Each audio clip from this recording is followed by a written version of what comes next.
네, 이분은 100년 바른교육포럼 회장이신 이영만 회장님께서 진행해 주시도록 하겠습니다. 감사합니다. 네, 안녕하십니까. 2차 진행한 2부를 시작하겠습니다.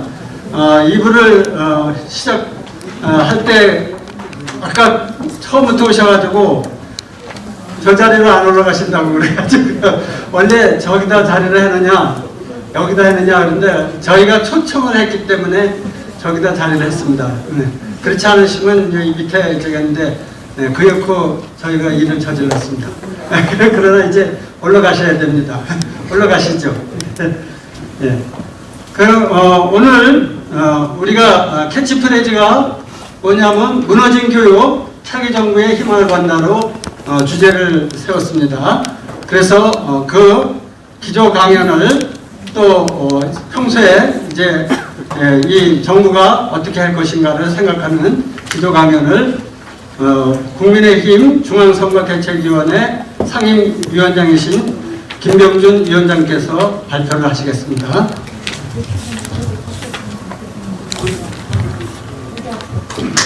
네, 김병준입니다.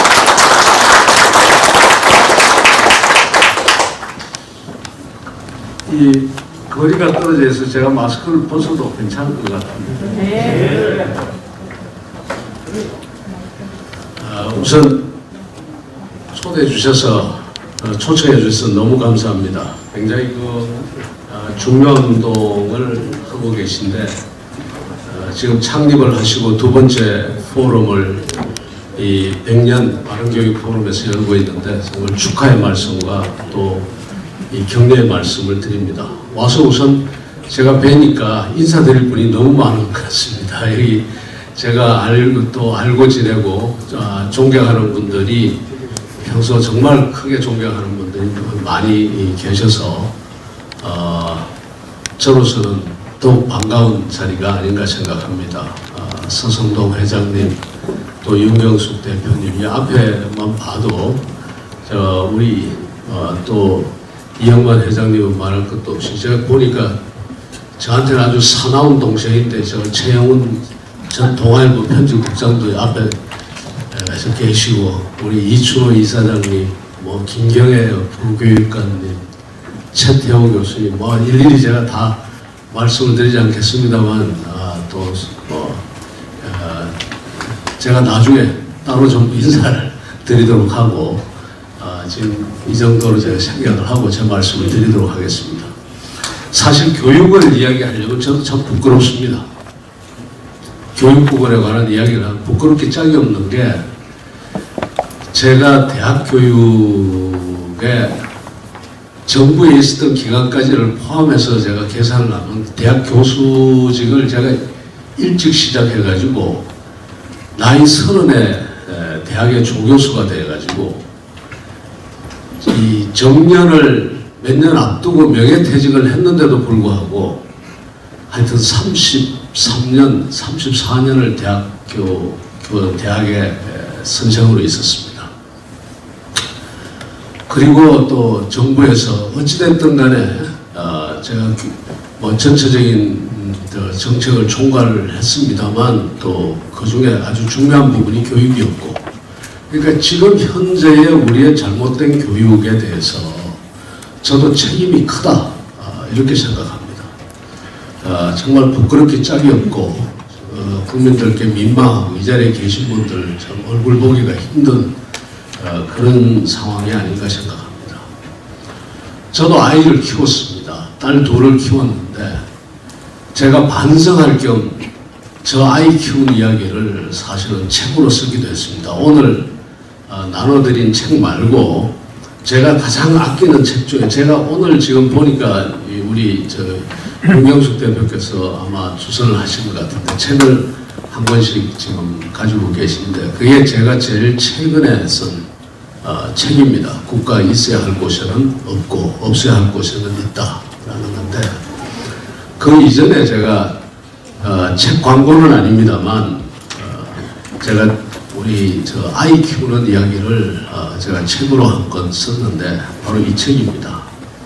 아빠 세상에서 가장 무거운 이름이라는 이 이 책을 썼는데 이 책을 쓴 계기를 제가 말씀드리는 게 오늘 교육과 관련해서 좀 의미가 있는 것 같아서 제가 하나 이야기 드리겠습니다.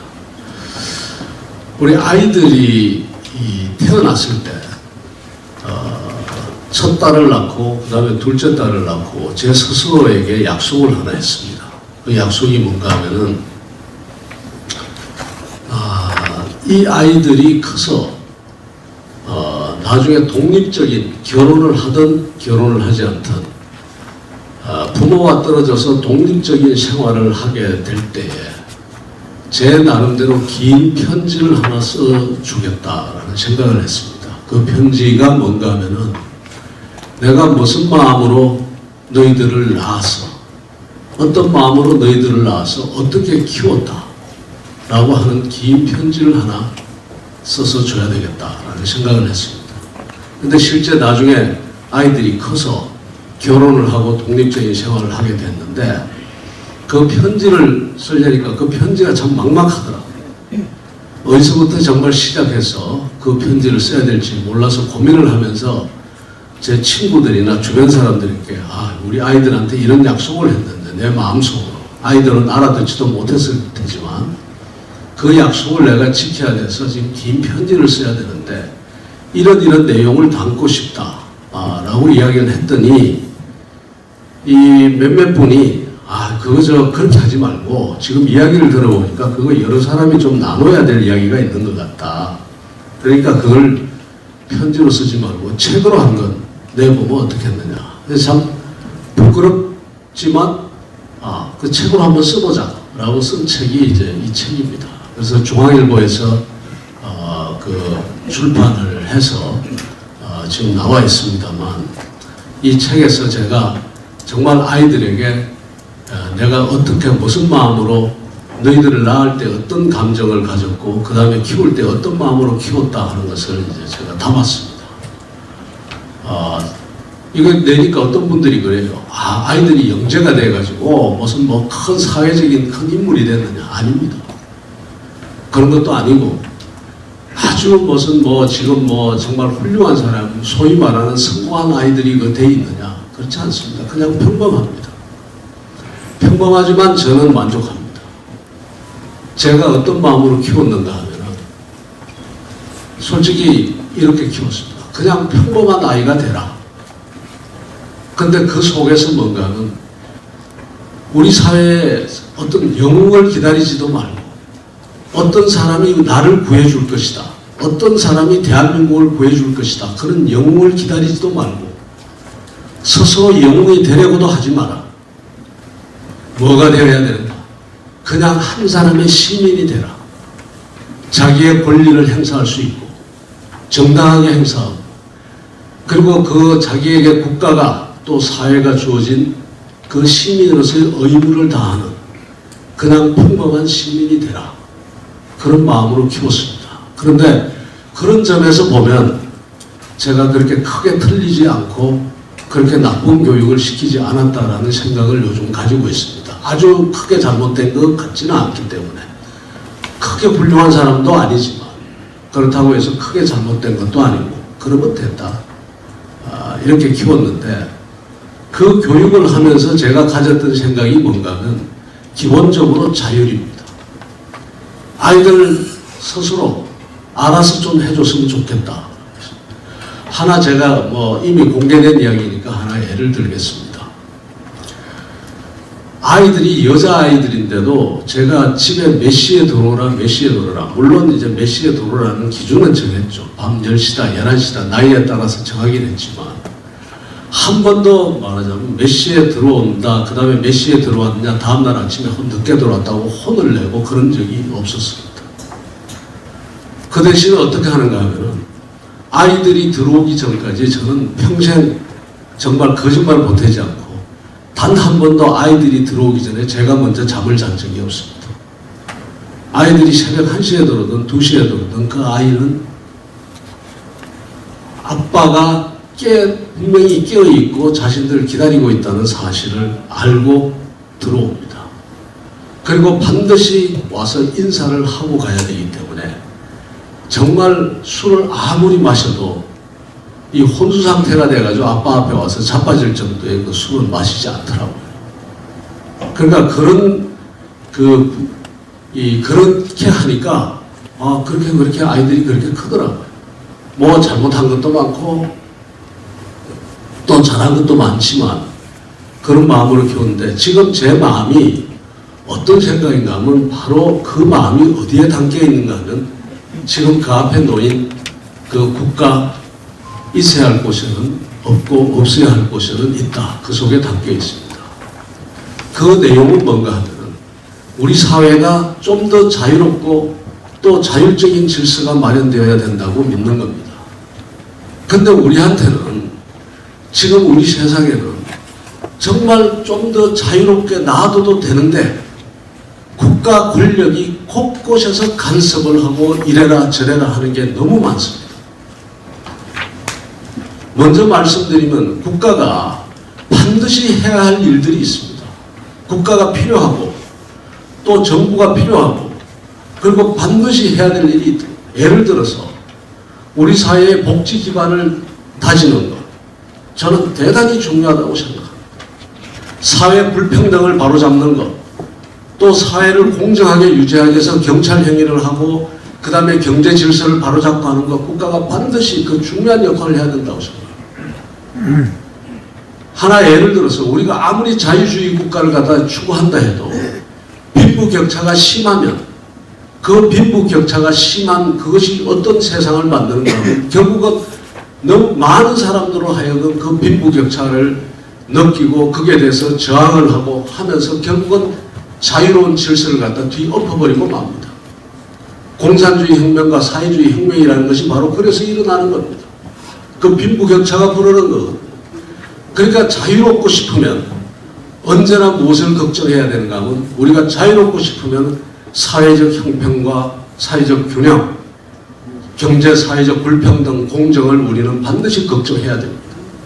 그래서 어떤 부분에서 국가가 있어야 되느냐. 그런 형평을 맞추고 실패한 사람을 다시 일으켜 세우고 어려운 사람들을 돌보고 하는 이런 영역에 반드시 국가가 있어야 된다고 생각합니다. 그런데 국가가 그런 데 있으면 되는데 그걸 넘어가지고 개인에게 맡겨줘도 되는 일에 국가가 개입을 해가지고 거기에 일일이 간섭을 하고 그것을 통제를 하고 하는 것은 저는 옳지 않다고 봅니다. 특히 오늘날과 같은 사회는 국가가 제대로 작동하는 사회가 아닙니다. 국가가 작동하지 않는 것을 그냥 비근한 예를 제가 몇 가지만 들겠습니다. 예가 아니라 그 원리를 들겠습니다. 이 자리에 계신 많은 분들이 대통령이 어떤 권력을 가지고 있고 대통령이 어떤 일을 할 수 있냐고 물으면 많은 분들이 어떻게 생각하는가 하면 대통령은 무소불위의 권한을 가지고 있고 그래서 대통령은 못하는 일이 없다 이렇게 생각하실 분들이 많을 겁니다. 실제로 대통령이 어떤 권한을 가지고 있느냐. 대통령이 총리도 지명하고 장관도 임명하고 그 다음에 어떤 기업 하나를 망하게 할 수도 있고 특혜를 줘서 흥하게 할 수도 있습니다. 대통령이 그 정도 힘이 있습니다. 이걸 보고 우리가 뭐라고 하는가 무소불위의 힘을 가졌다고 이야기하는 사람이 있습니다. 그러나 저보고 이야기하라면 저는 대통령과 함께 5년을 일했습니다. 그리고 대통령의 그 권한 일부를 갖다 제가 받아가지고 실제 대통령이 행사하는 권력의 몇 분의 1을 제가 행사도 해봤습니다. 그런데 제가 말씀드리고 싶은 것은 그런 것은 총리 임명하고 장관 임명하고 기업 하나 봐주고 사람 누구 하나 잡아놓고 하는 이런 권력은 정말 우리 사회가 필요한 권력의 아주 작은 일부분 쪼가리 권력에 불과하다는 거예요. 대통령은 무엇을 해야 되느냐. 대통령이 진정코 해야 될 일은 우리 사회를 위해서 이 변화무쌍한 사회에서 대통령이 해야 될 일은 우리의 산업구조를 바꿔야 되고 산업구조 개편을 해야 되고 금융계획을 해야 되고 교육계획을 해야 되고 노동계획을 해야 되고 자본시장 계획을 해야 되고 이런 것들입니다. 그렇게 해야지만 일자리가 생기고 그 일자리를 통해서 우리가 다 같이 잘 사는 사회가 되고 또 복지사회가 될 텐데 지금 산업구조 조정만 산업구조 조정 노동계획 이런 거 안 하고 우리가 대통령이 장관 누구 임명한다고 장관 한 사람이가 할 수 있습니다. 그런데 다시 한번 물어보죠. 대통령이 노동계획을 할 힘이 있는가? 대통령이 교육계획을 정말 제대로 할 수 있는 그런 힘이 있는가? 대학교 하나 가가지고 문 닫게 하는 거 그거 가지고도 대통령이 정말 죽고 살고 합니다. 다 아시겠지만 대학 구조조정하겠다고 덤빈 대통령이 성공한 대통령이 없습니다. 노동개혁 하겠다고 덤볐다가 혼난 대통령만 믿지 이거 성공한 대통령이 없습니다. 특히 자본시장 개혁, 세제 개편, 그 다음에 우리 특히 지금 우리 사회에 지금 이 산업 구조가 글로벌 경제하고 맞지 않는 부분이 굉장히 많거든요. 이 산업 구조를 개편해야 되는데 이 대통령이 할 수 있습니까? 저보고 물으면 이렇게 대답할 겁니다. 앞에 놓인 대통령 앞에 놓인 이 산업 구조 조정, 교육 개혁, 노동 개혁, 그 다음에 금융 개혁 이런 것들은 굳이 비유를 하자면 태산 같습니다. 이 태산 같은 과제들이 앞에 있고 그 태산을 뚫어야 되는데 실제 대통령이 돼가지고 청와대에 딱 들어가는 첫날 가서 이 많은 과제들을 딱 쳐다보는 순간에 대통령은 뭘 느끼는가 하면 자기가 든 권력과 권한이라는 게 삽자루 하나에 불과하다는 것을 느끼게 됩니다. 할 수 있는 게 없습니다. 무슨 수로 가가지고 노동계획을 도대체 무슨 수로 하죠? 금융계획을 무슨 수로 하고 세제 개편을 무슨 수로 하고 작은 것들은 할 수 있겠지만 이 어마어마한 과제를 제대로 할 수가 없다. 그 다음에 국회는 그러면 제대로 역할을 할 수 있느냐? 이 자리에 계신 분들 한 분도 국회가 그 모든 과제를 풀 수 있을 것이라고 생각하는 분 아무도 없을 겁니다. 국회는 본질적으로 그렇게 빨리 움직이는 그런 기구도 아니고 합리적인 그 결정을 할 수 있는 기구도 아닙니다. 국회는 아시다시피 국회의 의사결정은 느릴 수밖에 없습니다. 국회는 대화하고 타협하고 서로 대립하고 그런 기구가 국회입니다. 그리고 지지고 볶고하다가 겨우 법안 하나 만들어서 통과시키는 그게 국회입니다. 국회라는 게 무슨 그 법안을 갖다가 컨베이어 벨트에 실어가지고 쫙 가면서 전부 손들고 반대하고 이렇게 일사불란하게 움직이는 그건 국회는 아닙니다. 국회라는 기구 자체는 의사결정 자체가 비합리적일 수밖에 없고 느릴 수밖에 없게 되어 있습니다.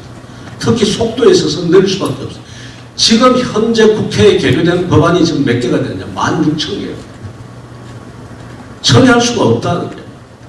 법안 하나 통과시키는데 드는 평균 시간이 35개월입니다. 그것도 날치기까지 해가면서 통과시켜야지 그렇게 됩니다. 그러니까 국회도 제대로 작동이 안 되죠. 그 다음에 뭐도 작동이 안 되나? 관료체제, 여기에 관료 출신들 많이 제가 지금 이렇게 보고 있습니다만 아마 다 아실 겁니다. 관료체제가 그러면 자기 책임을 지고 우리 역사에 책임을 진다고 솔선수범해서 앞으로 나와서 뛰는 것이 관료체제라 그렇지 않다는 거 다 아시지 않습니까?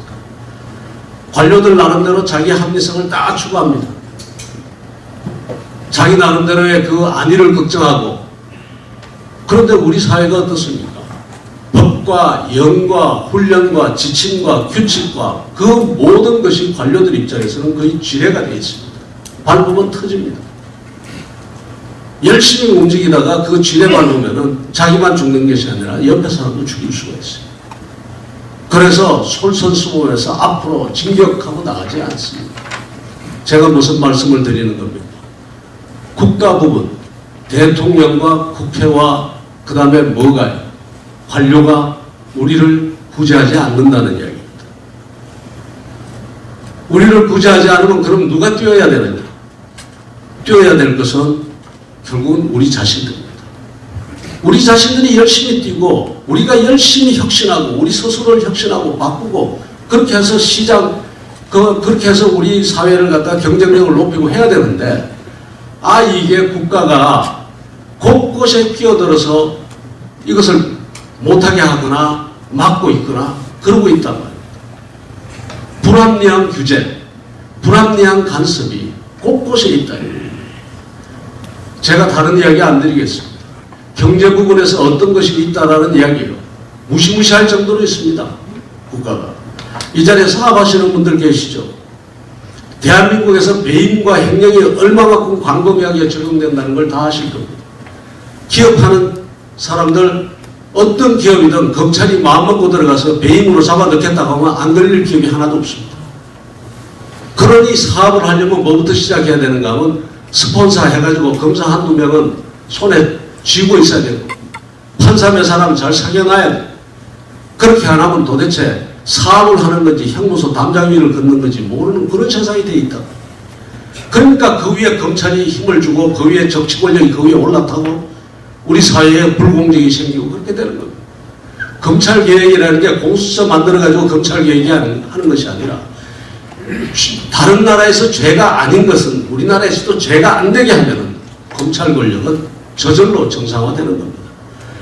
다른 나라에서 죄가 안 되는 것을 전부 죄로 만들어 놓고 그 다음에 그 위에다가 또 검찰 감독하는 기구를 또다시 만들고 그런 국가, 그래서 국가가 돌아가겠습니까? 그래서 제가 드리는 말씀은 국가의 권력을 줄이고 정치의 영역을 줄이고 해야 된다는 건데 교육 부분에 있어서도 저는 마찬가지라고 생각합니다. 교육 부분에 있어서도 이 자리에 교육부 출신들도 많았습니다만 교육의 간섭이 지나칩니다. 저는 아까 말씀드린 것처럼 자유와 자율에 입각한 교육이 제대로 된 교육을 만들 거라고 생각합니다. 제 이야기를 들어서 대단히 죄송합니다만 우리 제 주변에 있는 사람들에게 저는 대안학교 간다면 대안학교 가라고 권합니다. 좀 더 자유주의적인 교육을 하라. 자연주의적인 교육이면 자연주의 교육 아니면 뭐 하라고. 자꾸 가라고 권합니다. 근데 대안학교를 갈 수가 없어요. 왜 못 가느냐? 굉장히 훌륭한 대안학교들이 많은데 그 대안학교들은 학교로 인정을 받지 않기 때문에 대안학교 아무나 못 보냅니다. 엄청난 조합을 형성해서 운영하는 데는 조합비 내야죠. 엄청나게 비싼 등록금 내야죠. 일반 서민은 대안학교 보낼 생각을 못합니다. 외국계 대안학교들이 우수한 대안학교들이 와가지고 4대1, 5대1의 경쟁을 지금 학력 인정받아가 검정고시 치게 하면서까지도 아이들을 거기로 보냈다는 부모들이 엄청나게 많은데도 그 학교는 교육부는 학교가 아니라고 합니다. 제가 어디라고 이야기 드리지 않습니다만은 유엔에서 열린 교육부 장관 회의에서 세계의 가장 모델이 되는 그런 교육이라고 한 그런 대안학교들이 한국에서는 그냥 대안학교, 학력 인정도 안 되는 그런 학교로 되어 있습니다. 그런데 부모들은 1년에 가가지고 등록금을 1,000만 원씩 내고 그 학력 인정 안 되는 학교에 보내려고 한다. 왜 그렇습니까? 우리 교육이 뭔가 잘못됐기 때문에 그런 일이 벌어져요. 그러니까 지금 전부 다들 가가지고 차라리 홈스쿨링 시키겠다는 사람들이 나오는 거죠. 이제 왜 그러느냐? 지나치게 간섭을 하는 겁니다. 국가가.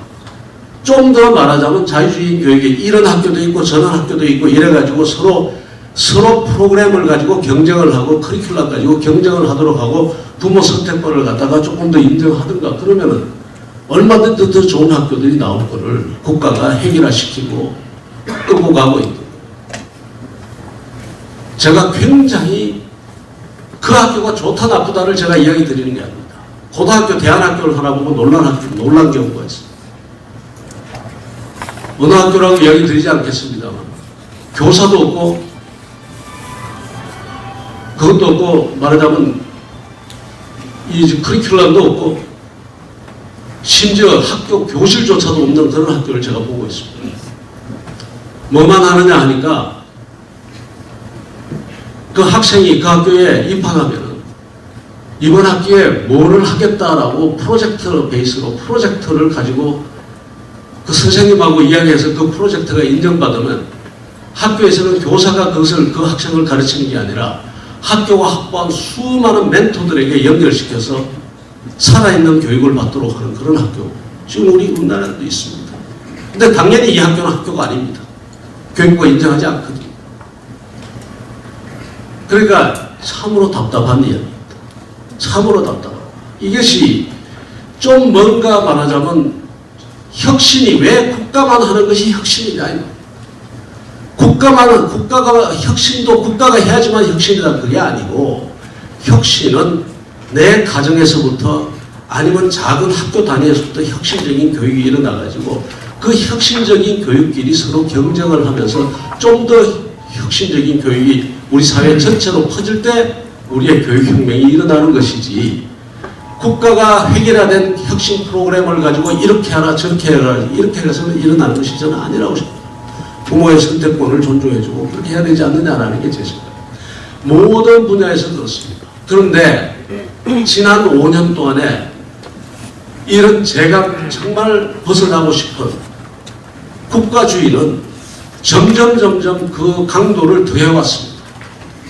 온갖 곳에 국가가 개입해가지고 국가의 규제가 지난 5년 동안에 푼다가 푸는 게 아니라 점점 더 많아졌습니다. 어떤 것까지 규제하려고 덤볐는지 여러분들 기억하시는지 모르겠습니다. 정부하고 여당이 뭘 하겠다고 나왔습니까? 먹방 방송을 규제하겠다. 왜 규제하는데 모르니까 대한민국 국민이 먹방 방송을 보면은 살이 찌는지 안 찌는지도 몰라가지고 막 먹는 사람들이 돼가지고 그것을 국가가 규제해 줘야 되겠다. 여러분들 동의하십니까? 대한민국 국민이 먹방 방송 보면 막 먹고 그냥 살찌는지 안 찌는지 체중이 늘어나는지 안 찌는지 모르고 그냥 막 먹는 그런 국민입니까? 국민을 졸로 보는 거예요. 정말. 소주 광고를 규제하겠다. 왜 그러냐 했더니 소주 광고에 여성이 나와가지고 젊은 여성이 나와가지고 광고하는 걸 막아야 되겠다. 왜 그런데 했더니 젊은 여성이 나와가지고 광고를 하니까 소주를 많이 먹는다. 국민을 도대체 뭘로 보고 이런 것까지도 국가가 개입해가지고 규제를. 그러니까 이 정도의 생각을 가지고 있으니까 우리 경제를 운영하는 데 있어서 교육을 하는 데 있어서 아니면 우리 사회 곳곳에 질서를 확립하는 데 있어서 국가가 어떤 일을 했겠습니까? 지난 5년 동안 그런 세월을 보내고 있습니다. 이걸 풀어줘야 된다. 풀어주고 좀 더 자유로운 방식의 그런 교육과 이런 것들이 있어야 되지 않냐는 제 말씀을 드리는 거고요. 아까 다시 오해가 생길까 싶어서 제가 다시 한 번 더 말씀드리고 제 이야기를 마쳤으면 합니다. 다름이 아니라 국가가 있어야 할 것들 곳에는 반드시 있어야 됩니다. 반드시 있어야 됩니다. 우리가 교육 부분에 있어서 국가의 역할은, 국가의 지원 역할은 더 커져야 되죠. 더 많은 예산을 확보해서 단순히 학교 교육뿐만 아니라 평생교육 체제, 정말 우리 보면 답답하지 않습니까? 다른 나라하고 우리하고 비교하면요. 다른 나라는 특히 북구 국가 같은 데 보면은 평생교육 체제에 얼마나 많은 돈을 갖다 국가가 쏟아붓습니다. 우리는 지금 평생교육 체제가 그런 나라의 10분의 1도 안 되거든요. 그 나라를 보면 하나 예를 들어서 그렇습니다. 핀란드 같은 나라나 뭐 저런 나라 우리 뭐 굳이 예로 들 필요가 없겠습니다만은 예를 들어서 직장에 다니다가 내가 이 직장이 마음에 안 든다. 아니면 이 직장이 도대체 앞으로 희망이 없다 하면은 스스로 퇴직합니다. 퇴직하고 나면 그게 실업급여가 주어지고 그 다음에 실업급여가 언제까지 계속되는가 하면 3년이면 3년, 2년이면 2년 해가지고 그 사람이 새로운 기술과 새로운 교육을 받을 수 있도록 다 어레인지를 해줍니다. 당연히 국가가 다 제공하고. 그래서 나는 조선회사가 안 될 것 같으면 조선회사 사표 내고 나와가지고 앞으로 AI 쪽이 괜찮다 싶으면 내 스스로 국가가 마련한 AI 교육을 내가 무료로 받고 기다리고 있다가 그 교육을 받는 사이에 AI 산업이 더 번창하면 그쪽으로 내가 옮겨갑니다. 그러니까 자연스럽게 산업구조조정이나 노동계획이 저절로 일어나도록 이런 말하자면 평생교육 체계도 그렇게 디자인되는데 우리 아니잖아요. 근데 이런 부분에서 국가가 더더욱 더 역할을 해야 되는 건 틀림없습니다. 또 그 다음에 정말 약자들, 약한 사람들 이렇게 세우고 복지 혜택하고 해가지고 그 사람들 다 보호하고 하는 거 국가가 틀림없이 해야 될 일입니다. 그런데 우리나라에서는 그런 부분에서는 국가가 약합니다. 전체적으로 예산 구조가 약할 뿐만 아니라 어떤 일이 벌어지는가 하면 돈을 푸는데도요. 돈을 쓰는데도 어떤 데 쓰는가 하면은 진짜로 우리 국가가 있어 돈을 써야 될 곳에 쓰는 것이 아니라 선거 바로 앞두고 거의 매표 행위하는데 막 뿌리고 앉았습니다. 이건 국가가 아니죠. 그런 점에서 제가 말씀드립니다. 국가가 있어야 할 곳에는 국가가 없고 국가가 마땅히 없어도 될 곳에 국가가 곳곳에 개입해서 개인의 자유와 그 다음에 우리 사회가 자율적인 질서가 자리 잡는 이것을 방해하고 있는 겁니다. 저는 제가 윤석열 후보 이게 선거운동에 선거운동 차원에서 제가 이야기드리는 건 절대로 아닙니다. 제가 왜 상임선대위원장을 맡고 있는가 하면 저와 비슷한 생각을 하고 있기 때문입니다. 좀 더 자유로운 국가를 만들자. 대신 국가가 있어야 할 영역에는 반드시 있도록 하자. 그래서 성장 담론과 분배 담론이 균형을 이루는 그런 나라를 만들자. 그러기 위해서는 우리가 무엇을 해야 된다. 큰 그림이 그려져 있습니다. 아직 다 이야기하지 않았지만 그 일관된 하나의 그 철학과 프레임을 가지고 저희들이 접근을 하고 있습니다. 밖에서는 자유주의가 어쩌고저쩌고 자유주의도 자유주의 나름입니다. 자유주의도 1.0이 있고 2.0이 있고 3.0이 있고 4.0 버전이 있고 5.0 버전, 저희들이 가지고 있는 자유주의 사상, 그야말로 분배 담론까지를 가져가는 4.0, 5.0의 버전입니다. 우리 잘 압니다. 사회 불평등이 심화되고 약자가 보호되지 못하고 인권이 보호되지 못하고 그런 국가면 결국은 자유주의 체제도 무너진다는 것을 너무나 잘 알고 있기 때문에 그 균형을 저희들이 이야기를 하고 있습니다. 특히 오늘날 같이 코로나로 인해 가지고 많은 사람들이 어려움을 겪고 있는 이런 사회에서 국가가 보다 더 적극적인 역할을 해서, 그래서 그것이 바탕이 돼서 오히려 자유를 지킬 수 있도록 해야 된다는 이야기. 근데 후보가 이야기를 했는데 그런 이야기를 하면은 이야기하다가 한 곳에만 딱 잘라가지고 뭐라고 그랬습니까? 가난하고 어렵게 사는 사람은 자유를 모른다, 이런 식으로 그냥 매도해버리고 생칠해버리고 넘어가는, 그게 아니라는 사실을 제가 이야기합니다. 제가 하나만 더 이야기 드리고 있습니다. 우리가 이렇게 국가가 있어야 될 곳에는 있고 없어야 될 곳에는 없는 그런 국가를 만들려면, 그리고 최소 더더욱 국가가 없어야 될 영역에서는 국가가 좀 빠지고 좀 더 자유롭고 자율의 질서가 팽배한, 그리고 잘 단단한 그런 국가를 만들려면 우리가 꼭 해야 될 일이 하나 있습니다. 그것은 뭔가 하면은 표를 잘 찍고 이런 거는 제가 이야기 드리지 않겠습니다. 있는가 하면 우리가 좀 참을성이 있고 그 다음에 인내할 줄 알아야 됩니다. 무슨 이야기인가 하면 조금만 문제가 생겨도 당장에 뭐라고 하는가 하면 정부는 뭐하고 있냐, 국가는 뭐하고 있냐, 이렇게 이야기를 합니다. 윤석열 후보가 한번 이런 이야기를 했죠. 불량식품 아마 이야기 해가지고 문제가 생겼던 기억하실 겁니다. 그러니까 당장에 뭐라고 하는가 하면 그러면 없는 사람은, 가난한 사람은 불량식품 먹어도 좋으냐, 그러니까 불량식품에 대한 규제가 너무 심하다라고 한 이야기 아니었습니까? 그러니까 당장에 뭐라고 하는가 하면 불량식품 그럼 먹어도 좋다는 이야기냐, 이렇게 하는데 어느 후보가, 어떤 정치인이 아니면 어떤 대통령 후보가 국민 여러분 불량식품 먹어도 좋다 이렇게 이야기를 하겠습니까? 할 수가 없는 것 아닙니까? 그 이야기 속에는 뭐가 들어있는가 하면 불량식품에 대한 국가 규제가 철폐가 되면은 그냥 불량식품이 범람만 하겠습니까? 국가 규제가 풀어지는 만큼 다음에 뭐가 생기겠습니까?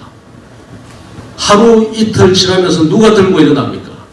부모들이 들고 일어나고, 그 다음에 누가 들고 일어나면 선생님이 들고 일어나고, 결국은 우리 사회 전체가 그것은 옳지 못하다라는 그 이야기가 우리 사회에 번져나가면서 결국은 국가의 규제가 없어진 반면에 뭐가 생기는가 하면 강력한 학부모와 선생님과 우리 사회 전체의 통제, 소위 말하는 자율적 통제가 그걸 대체하게 되는 겁니다. 그러면서 우리는 국가 규제에 의해서 우리가 묶이는 나라가 아니라 우리 스스로의 자율적인 질서에 의해서 정말 좋은 식품이 우리 사회에 자리 잡는 그런 나라를 만들 수가 있다.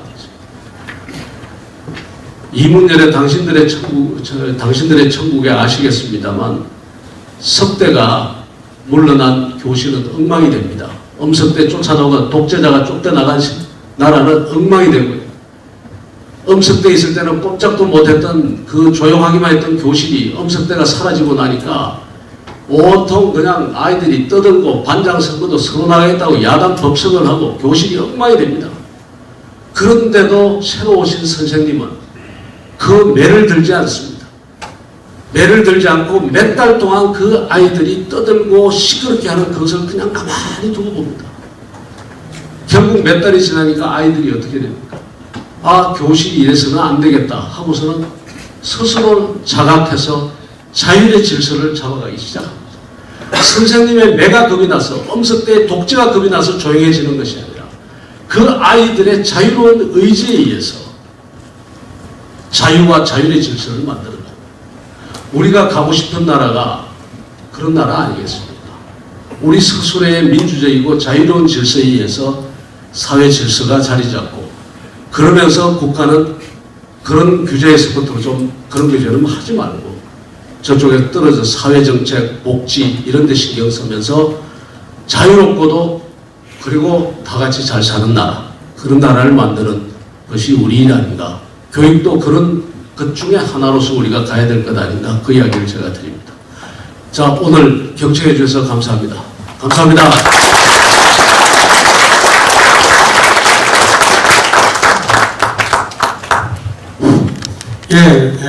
말씀을 들으니 이제 우리 위원장님은 그 학자라기보다는 삶을 사신 분으로 생각이 되군요. 특히 그 자녀들